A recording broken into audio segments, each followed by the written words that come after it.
মাননীয় প্রধান উপদেষ্টা এবং অন্যান্য যারা আমাদেরকে এই দায়িত্ব দেওয়ার ব্যাপারে ভূমিকা রেখেছেন তাদেরকে ধন্যবাদ দেই।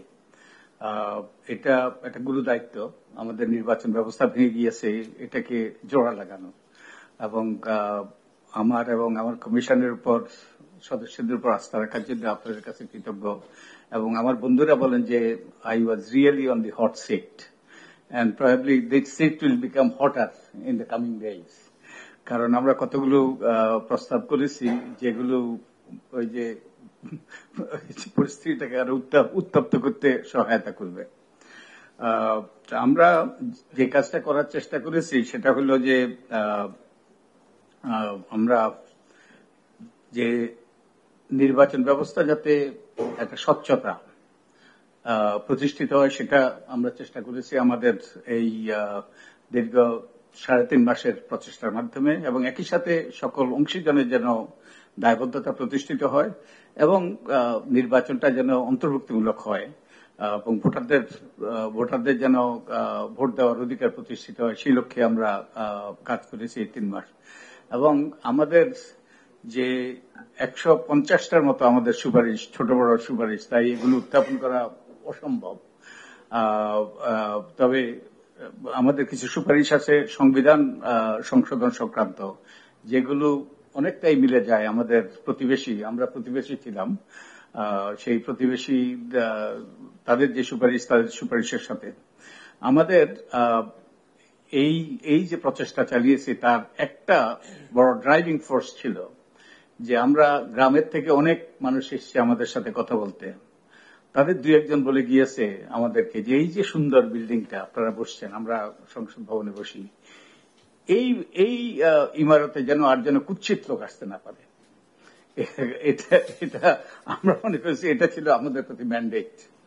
তা আমরা 18টা কি এরিয়াতে আমরা 150টার মতো আমরা সুপারিশ দিয়েছি, এবং এগুলোর একটা সুপারিশের এই সুপারিশগুলোর অন্যতম লক্ষ্য ছিল যে নির্বাচন কমিশনের স্বাধীনতা নিশ্চিত করা, তাদেরকে ক্ষমতায়িত করা, একই সাথে তাদেরকে দায়বদ্ধ করা। আমরা কেউ দায়বদ্ধ হতে চাই না, কিন্তু দায়বদ্ধতা অত্যন্ত গুরুত্বপূর্ণ, তাই দায়বদ্ধতার বিধানও আমরা অন্তর্ভুক্ত করেছি। এবং democratisation and accountability of political parties, এটা চারটিখানি কথা নয়, এটা বলা সহজ, কিন্তু এটা আমাদের করতে হবে। যদি দলগুলোর মধ্যে গণতন্ত্র প্রতিষ্ঠিত না হয় তাহলে রাষ্ট্রে আমাদের সরকার ব্যবস্থা আমরা গণতান্ত্রিক শাসন প্রতিষ্ঠিত করতে পারবো তা সে আশা করা দুরাশা। আর ডায়াসপোরা ভোটিং, আমাদের প্রবাসীদের ভোটিং, তারা বহু বছর থেকে ভোটাধিকার থেকে বঞ্চিত, তাদেরকে যাতে ভোটাধিকারের সুযোগ দেওয়া যায় এটাও আমাদের অন্যতম অগ্রাধিকার ছিল। আর প্রার্থীদের যোগ্যতা অযোগ্যতা, এটা গুরুত্বপূর্ণ ইস্যু, এবং এ ব্যাপারে অনেক রকম উত্তাপ সৃষ্টি হতে পারে। আমরা কতগুলো অভিনব আমরা প্রস্তাব করেছি কম্পিটেন্সির ক্ষেত্রে, প্রার্থীর যোগ্যতা অযোগ্যতার ক্ষেত্রে। এন্ড আরেকটা আমরা মনে করি যে একটা বড় অবদান আমাদের পক্ষ থেকে, সেটা হলো নারী রাজনৈতিক ক্ষমতায়ন। আমরা এখন যেই ব্যবস্থা আছে এটা অলংকারিক এবং নারীকে অসম্মানিত করে। তো আমরা ঘূর্ণায়মান পদ্ধতিতে নারীর প্রতিনিধিত্ব নিশ্চিত করার আমরা প্রস্তাব করেছি। এবং যে আমাদের নির্বাচনের সময় অনেক অভিযোগ উঠে, এগুলোর কোনো সুরা হয় না, এবং অনেকে অপরাধ করে পার পেয়ে গিয়েছে।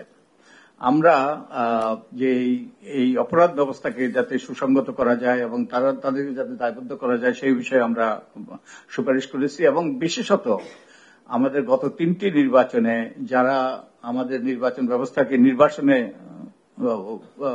নির্বাসনে ফেলে দিয়েছে, এবং শুধু কর্মকর্তা নয়, আমাদের কমিশনের সদস্যরা, তাদের ব্যাপারে একটা তদন্ত করার, বিশেষত 2018 সালে যেই